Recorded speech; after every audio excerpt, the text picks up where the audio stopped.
जब भी मेरे घर मेहमान आते हैं ना तो वो रिक्वेस्ट करके फरमाइश करके मुझसे ये 3 से 4 तड़के वाली कढ़ी बनवाते हैं, क्योंकि उन्होंने कभी कहीं किसी और के हाथ से ये कढ़ी खाई ही नहीं।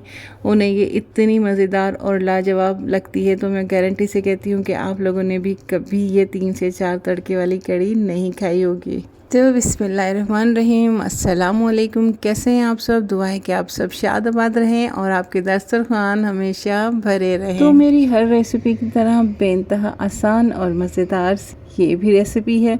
1 पाव मैंने दही ली है। दही जो है यहाँ पर खट्टी है, 1 दिन पहले से मैंने इसे लेकर फ्रिज में रखा हुआ था। साथ ही 1 कप मैंने बेसन लिया है। ये तकरीबन 9 से 10 टेबल स्पून होगा। दही और बेसन को मैंने ब्लेंडर के जग में डाल दिया है। साथ ही 2 से ढाई टेबल स्पून हरी मिर्च और अदरक लहसुन का पेस्ट मैंने इसमें, तो इसे मैंने मोटा मोटा कूट के डाल दिया है। कूटा इसलिए है कि ब्लेंडर में पिसने के बाद भी, ब्लेंड होने के बाद भी कभी कभी पीसेस मोटे रह जाते हैं।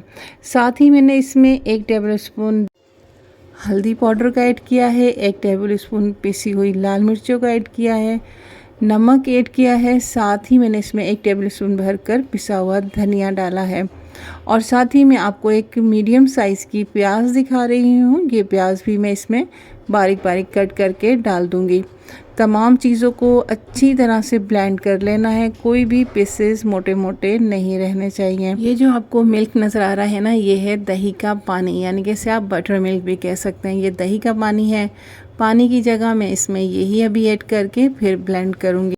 अच्छा, ये भी 1 दिन पहले से मेरे पास रखा हुआ है, तो ये खट्टा है, तो एकदम से मैं तमाम नहीं डालूँगी। इसको मैं पहले हाफ़ डाल दूँगी, फिर मैं टेस्ट करूँगी। अगर मुझे टेस्ट ज़्यादा खट्टा नहीं लगा तो फिर मैं सारा ही ऐड कर दूँगी। साथ ही तड़के की तैयारी करते हैं। पहले तड़का 2 टेबल स्पून मैंने ऑयल लिया है, उसमें हाफ़ टी स्पून से भी कम जो है ना मैंने मेथी दाना लिया है। मेथी दाने को हल्की सी खुशबू आने तक मैं इसे फ्राई करूँगी।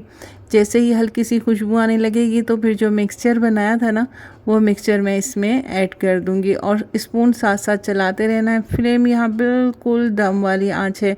अगर आप बिगनर्स हैं और आपको लगता है कि यहाँ दही फट जाएगी तो आप चूल्हा बंद करने के बाद भी ऐड कर सकते हैं। उसके बाद जो जग में मैंने ये मिक्सचर पीसा था ना, तकरीबन वो मैंने 3 जग पानी के इसमें ऐड किए थे, क्योंकि मुझे बिल्कुल ट्रेडिशनल वाली कढ़ी चाहिए जो पक पक के तैयार होती है। कढ़ी आप आधे घंटे में भी बना सकते हैं, 1 घंटे में भी बना सकते हैं। 20 मिनट वाली कढ़ी भी मैंने इसमें देखी है, लेकिन मैं वही बनाऊंगी जो हमारे बुज़ुर्गों के टाइम से ही बनती चली आ रही है। अच्छा, साथ ही जो बटर मिल्क बचा हुआ था ना, वो भी मैंने ऐड कर दिया, क्योंकि यहाँ मैंने कढ़ी को थोड़ा सा चख के देखा था तो मुझे बहुत ज़्यादा खट्टा नहीं लगा, तो मैंने वो इसमें ऐड कर दिया है। तो इस तरह से नमक, मिर्च और ये दही का जो पानी है, ये आप अपने टेस्ट के मुताबिक ही ऐड कीजिएगा। जो मैंने ऐड किया ये मेरे टेस्ट के मुताबिक तमाम चीज़ें इसमें बिल्कुल ठीक थी। अच्छा, तो मैं यहाँ क्या कह रही थी कि इसका नाम है कढ़ी, यानी कि कड़ कड़ के पकना। कम से कम 3 से 4 घंटे हमारी जो सास बनाती थी ना, वो तो नाश्ते के वक्त बनाती थी और दोपहर के 2-3 बजे जाके उनकी कढ़ी बनती थी। और कढ़ी ऐसी होती थी कि महल्ले में से भी लोग उनसे मांग मांग के लेकर जाते थे। अच्छा, जब से मिक्सर डाला है ना, फ्लेम थोड़ा सा तेज़ है और स्पून जो है मुसलसल चलते रहना चाहिए। बहुत तेज़ नहीं चलाइएगा, उससे क्या होगा कि बॉयल आने में टाइम लगेगा। हल्के हाथ से आपने मुसलसल जो है इसमें स्पून चलाते रहना, और स्पून ऐसे चलाना है कि स्पून जो है तले से टच करना चाहिए। ऐसे नहीं कि ऊपर ऊपर हवा में चला रहे हों, तले से टच होना चाहिए अच्छी तरह से, ताकि बेसन जो है वो तले पे लगना नहीं चाहिए। जैसे ही उबाल आ जाएगा, आपने फ्लेम जो है बिल्कुल हल्का कर देना है, समझे दम वाला कर देना है। लेकिन बॉयल आने के बाद भी आपने 1 से 2 मिनट तक जो है चम्मच चलाते रहना है। जब 1 से 2 मिनट हो जाएंगे, फिर आपने इसके ऊपर हाफ जो है इसको कवर करके रख देना है पकने के लिए। देखें, फ्लेम मैं आपको दिखा रही हूँ, हल्का सा फ्लेम है। अभी मज़ीद इससे भी थोड़ा सा हल्का कर दूंगी। सिर्फ इतना हल्का करना है कि कढ़ी जो है वो आपको पकती हुई हल्की हल्की सी नज़र आनी चाहिए। ऐसे नहीं हो कि बिल्कुल एक जगह ठहर जाए। जब एक जगह ठहर जाएगी और पकती हुई नज़र नहीं आएगी, तो इसका मतलब है उसे बहुत टाइम लगेगा पकने में। बस इतना फ्लेम हो कि कढ़ी पकती रहनी चाहिए। जब कढ़ी को पकते हुए 2 घंटे हो गए ना, तो मैं यहाँ इसमें सेकंड तड़का लगा रही हूँ, और सेकंड तड़का मैं लगा रही हूँ कड़ी पत्ते का। दोबारा से मैंने 4 टेबल स्पून ऑयल लिया है, उसमें कड़ी पत्ता ऐड किया है। जब कड़ी पत्ता फ्राई कर लिया है, आप देख रहे हैं ब्राउन सा हो गया है, खुशबू आ गई है, तो मैंने उसका तड़का जो है कड़ी पे लगा दिया है। ये मेरा सेकंड तड़का है। इससे क्या होगा, इससे ये होगा कि एक तो आपकी जो कड़ी है उसका फ्लेवर नेक्स्ट लेवल हो जाएगा, और दूसरा जो बेसन वगैरह है ना, बेसन की स्मेल, बेसन का कच्चापन तो ऐसे गायब हो जाएगा कि आपको फील ही नहीं होगा कि इसमें बेसन डला हुआ है। तो अगर आप हींग भी पसंद करते हैं डालना, तो इसी स्टेज पे आप थोड़ी सी हींग भी डाल सकते हैं तड़के में। और साथ साथ जो है कड़ी का जो टेक्सचर है वो भी काफ़ी क्रीमी और स्मूथ होता चला जाएगा, जो आम कड़ी में आप इस तरह से नहीं देखेंगे। और साथ साथ ही मैं पकोड़े की भी तैयारी कर रही हूँ, जिसमें मैंने एक मीडियम साइज़ की प्याज ली है, 1 प्याली मैंने बेसन लिया है, उसमें मिर्चें डाली हैं, हल्दी डाली है और नमक डालूंगी। साथ ही 1 टेबल स्पून भर के मैं इसमें रोटी बनाने वाला आटा डालूंगी, क्योंकि इससे बहुत अच्छा फ्लेवर और खुशबू आ जाती है। साथ ही मैंने इसमें 1 चुटकी जो है मीठा सोडा डाला है, और 1 टेबल स्पून जो है साबुत धनिया जो होता है वो मोटा मोटा कूट के वो भी डाल दिया है। अगर आपको आलू पसंद है तो आप बारीक बारीक आलू काट के भी डाल सकते हैं। अब मैं इसमें पानी डाल के इसका मिक्सचर बना लूँगी। यहाँ मैं आप लोगों को बता रही हूँ हाथ से कि इस तरह से मैंने मिक्सचर बना लेना है, ज़्यादा पतला नहीं बनाना है, थोड़ा सख्त सख्त सा बना के और मैंने पकोड़े बना लिए। अच्छा, कुछ पकोड़े मैंने सादे भी बनाए थे, क्योंकि फैमिली में ऐसे हैं कि कुछ मसाले वाले सब्ज़ी वाले पकोड़े पसंद करते हैं और कुछ सादे पकोड़े पसंद करते हैं। तो दोनों तरह के पकोड़े मैंने बनाकर यहाँ तैयार कर लिए थे। दूसरी तरफ मेरी कड़ी जो है वो भी तकरीबन तैयार हो गई है तीसरे तड़के के लिए। तो पकोड़े जो हैं यहाँ तकरीबन तैयार हैं, तो मैं पकोड़ों को पहले निकाल लूँगी। थोड़ा सा ठंडा करने के बाद मैं ये पकोड़े जो है वो कड़ी में डाल दूँगी। तो ये सादे पकोड़े जो बनाए थे वो भी मैंने कड़ी में ऐड कर दिए हैं। चलें तो अब यहाँ तड़का तैयार करते हैं। लेकिन हाँ, नीचे जो कड़ी में जो है अभी हल्का हल्का सा फ्लेम ऑन है, फ्लेम मैंने ऑफ नहीं किया है। फ्लेम जो है ना वो यहाँ पर ऑन है, बिल्कुल दम वाला फ्लेम है वो ऑन है। तो यहाँ मैंने ऑयल ले लिया है, ऑयल गर्म हो गया तो इसमें जो पटना मिर्च होती है ना गोल वाली, वो मैंने ऐड कर दी है। अगर आपको लंबी वाली मिर्चें लाल पसंद है सूखी हुई तो आप वो भी डाल सकते हैं। जब मिर्चें हल्की सी क्रिस्पी हो गई तो मैंने 1 टेबल स्पून इसमें सफ़ेद ज़ीरे का ऐड कर दिया है, और जब इसमें खुशबू आने लगेगी ना तो इसका भगार मैं कड़ी पे लगा दूँगी। अच्छा हाँ, यहाँ मैंने तमाम भगार इसमें नहीं डालना है, थोड़ा सा मैंने बचा लेना है। ये मेरा तीसरा तड़का जो है लग गया है।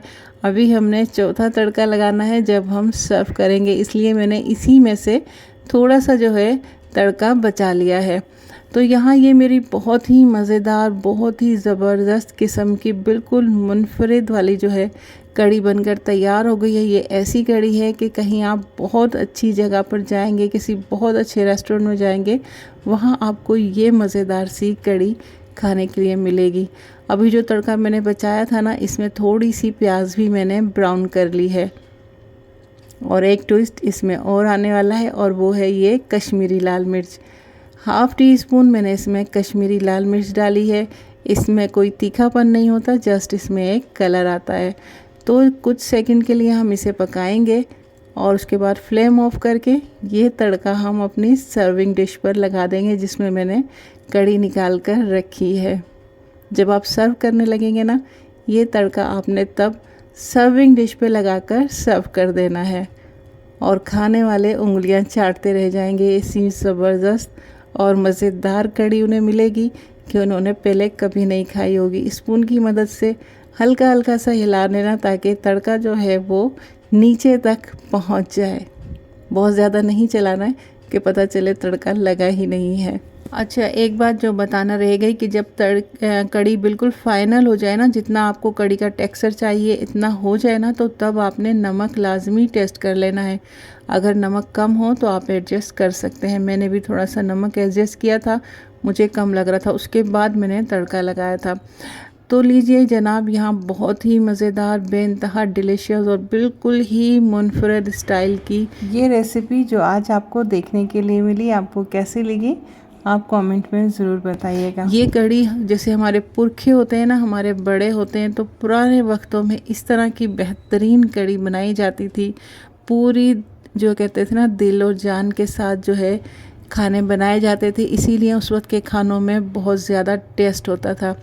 अभी क्या है कि हमारे यहाँ पाकिस्तान में जो हींग का इस्तेमाल बहुत ज़्यादा नहीं होता है, बहुत कम किया जाता है। लेकिन अगर इंडिया साइड पे चले जाएं तो वहाँ हींग का इस्तेमाल बहुत ज़्यादा होता है, बेसन में, कढ़ी में, दालों में, क्योंकि हींग जो है वो बादी को भी मारती है। तो अगर आपको भी हींग पसंद है तो आप इसमें ज़रूर हींग का तड़का लगाइएगा, क्योंकि ये बेसन है और बेसन में हींग बहुत फ़ायदेमंद रहेगी। और एक बात जो मैं आप लोगों से पूछना चाहती हूँ कि मुझे आप लोगों से सब्सक्राइब का, लाइक का और कमेंट का कहना चाहिए या नहीं, क्योंकि आप लोग बिल्कुल भी मेरी इस बात को नहीं सुनते हैं, या तो भूल जाते हैं या फिर जानकर इग्नोर कर देते हैं। तो मैं तो आप लोगों को अपनी फैमिली की तरह समझती हूँ, इसीलिए कह देती हूँ। अब आप लोगों की मर्ज़ी है कि आप मुझे अपनी फैमिली मेम्बर की तरह आगे बढ़ता हुआ देखना चाहते हैं या नहीं। और बस इसी के साथ रिक्वेस्ट है कि प्लीज़ मेरी वीडियोस को पूरा देखा करें, इसे स्किप नहीं किया करें। और इसके साथ ही मेरी यहाँ मज़ेदार सी कढ़ी जो है वो तैयार हो गई थी, क्योंकि बहुत ही मेहनत से बनाई हुई ये मुनफरिद और बेनतहा लजीज़ कढ़ी थी। यकीनन ये मुनफरिद सी रेसिपी आपको बहुत पसंद आई होगी। लाइक कीजिए, इजाज़त दीजिए, अल्लाह हाफ़िज़।